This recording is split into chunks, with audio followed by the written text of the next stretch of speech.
ne comprenait pas vraiment pourquoi Dieu était en train de lui dire que le jour où tu écouteras une autre voix, ce sera le commencement de tes problèmes. C'était la parole la plus importante. Enfin, c'est une parole très importante, mais c'était comme une parole plus importante par rapport à l'avenir d'Adam dans le jardin. Parce que Dieu savait, et je vais vous le dire, Dieu savait que le projet qui est au courant, ça s'est expérimenté au ciel, que le projet de création, de l'homme comme divinité après Dieu avait fait beaucoup de scandales au ciel. Satan n'avait pas aimé ça.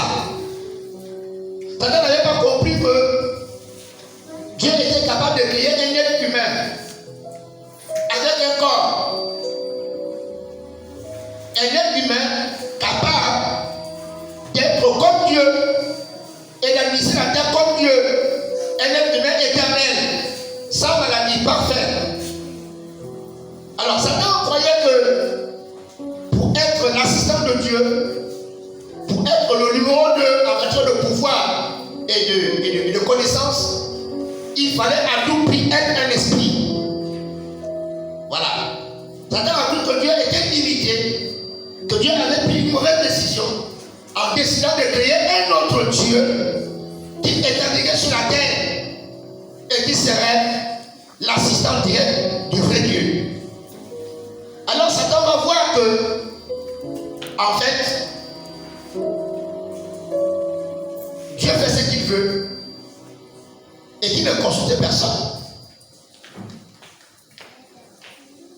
Satan va commencer par contester les décisions suprêmes de Dieu en disant il n'est pas possible que sur la terre un être humain soit créé qui soit supérieur aux anges que Dieu a créés. La polémique a commencé. Mais Dieu, étant souverain et maître de ses décisions, a décidé de créer dans l'environnement le plus médiocre de la planète, une planète qui va s'appeler la Terre, dans laquelle il va établir l'homme comme régent, comme dominateur, comme Dieu. Vous comprenez ça? Comme Dieu. C'est pourquoi Dieu va dire à Adam, tu n'écouteras que ce que je t'ai dit. Mais le jour où tu t'amuseras à faire ce que tu veux, eh bien tu en payeras le prix. Tu mourras. Donc Adam le savait. Et Adam savait que Satan ne pouvait pas se présenter à lui dans sa véritable nature. Parce que Adam devait rappeler à Satan ce que Dieu avait dit. Comme exactement Jésus l'avait fait plus tard, puisque Jésus est le second Adam. Comme exactement Jésus l'avait fait plus tard, disant à Satan, retire-toi loin de moi. Qu'est-ce que Satan va donc faire? Le texte est clair.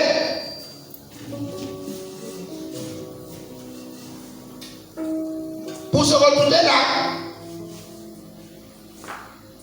Satan a contesté l'autorité de Dieu. Il a dit à Dieu, tu ne peux pas le faire. Et Dieu a dit, je fais ce que je veux. Que ça te plaise ou que ça ne te plaise pas. Je fais ce que je veux. Et c'est ainsi qu'il y a eu une guerre dans le ciel. Et Satan et son gouvernement ont été précipités dans le voisinage de la terre. Au commencement, on nous raconte que la terre n'avait rien de beau. Que la terre n'était pas un paradis. Que la terre était l'endroit le plus sale et le plus médiocre de l'univers. Et Dieu va travailler, comme je le disais tantôt. Dieu va travailler pendant 5 jours, 6 jours. Et qu'est-ce qu'il va faire? Il va transformer cette terre-là en jardin. Il va transformer cette terre en territoire le plus beau. Mais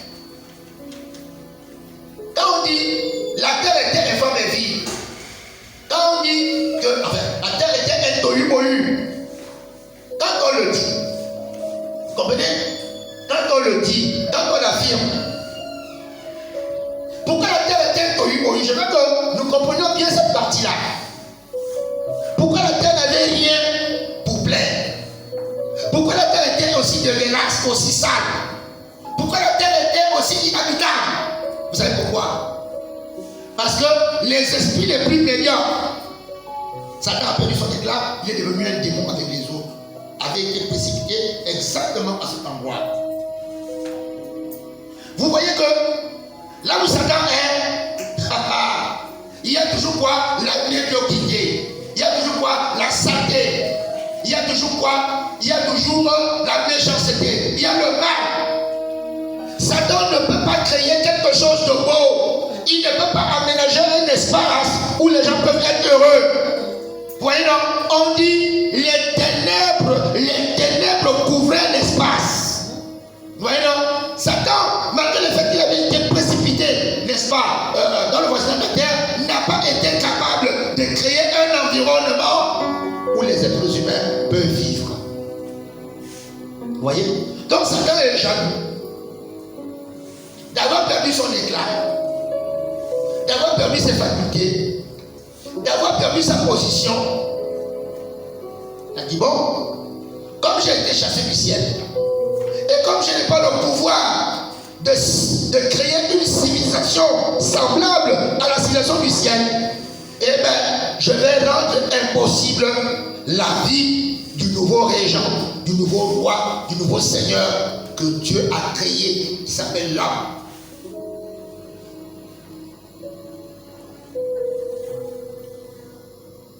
Et puis,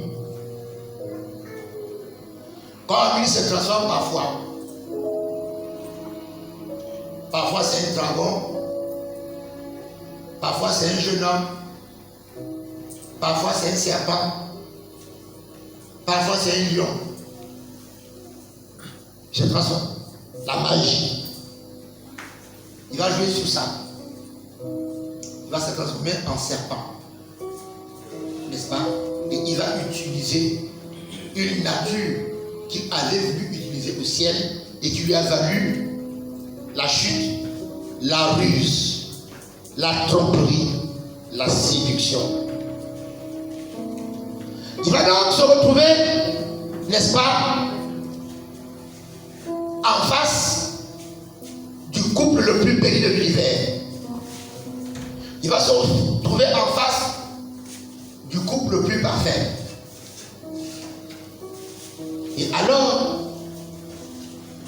pour prendre la terre, pour devenir le nouveau régent de la terre, pour faire de l'homme un esclave, Satan va utiliser la ruse par le moyen du questionnement.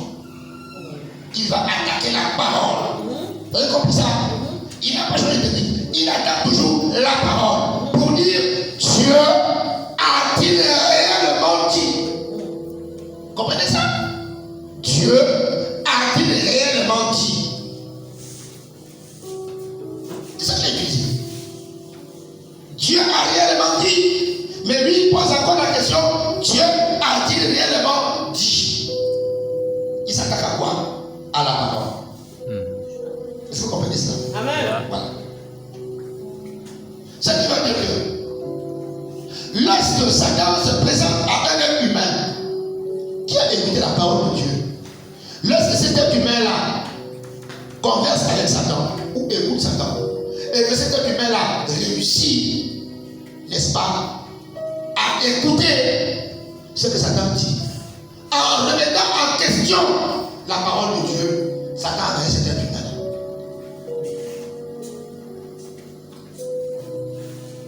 Parce que Satan sait que l'homme, l'être humain, a deux trésors. Le premier trésor, c'est le cœur que Dieu lui a donné. Le deuxième trésor, c'est l'éducation que Dieu lui a donnée. Ce sont les deux trésors qu'un homme possède. Et l'éducation que Dieu donne à l'homme, cette éducation-là est consignée à l'aide d'un coffre-fort qu'on appelle le cœur.